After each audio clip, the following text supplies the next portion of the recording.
Melissa Davenport, 38, the powerful CEO of a rising tech empire, stood beside her sleek silver Jaguar with its hood popped open, eyes flashing annoyance.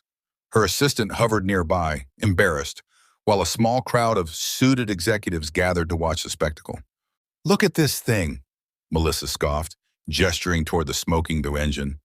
"Millions in revenue, cutting-edge innovation, and I'm stranded because of this." She wrinkled her nose as her gaze fell on the man kneeling by the car.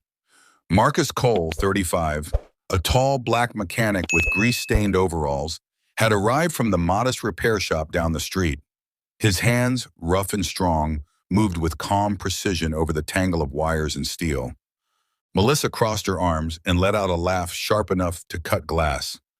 "Tell you what, Mr. Mechanic," she said, her voice dripping with condescension. "If you can fix this engine, I'll marry you."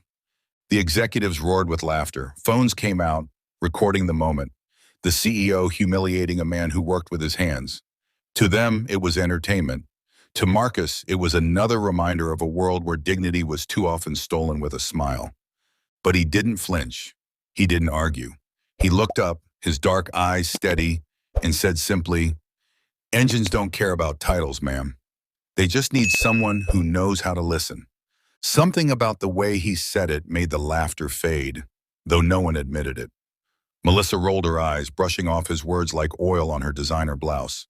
To her, he was nothing more than a joke in coveralls. But to Marcus, this wasn't about pride.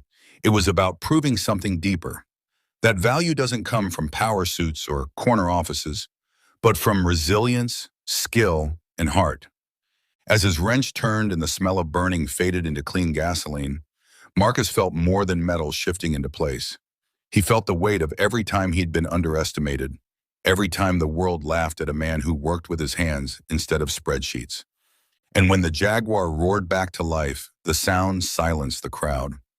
Melissa's smirk faltered. She hadn't expected him to succeed, and she definitely hadn't expected the words that followed. Words that would unravel her world, test her pride, and change both of their lives forever. Melissa Davenport had built her empire from steel and stubbornness. At 38, she was a household name in the tech world, hailed as a self-made powerhouse who shattered glass ceilings with stilettos sharp enough to cut through concrete. Yet beneath the magazine covers and the Forbes lists, Melissa carried a reputation as cold, dismissive, and ruthless. She had learned early that in order to win in a man's world, softness was a liability, empathy a weakness. So she laughed loud, spoke sharper, and reminded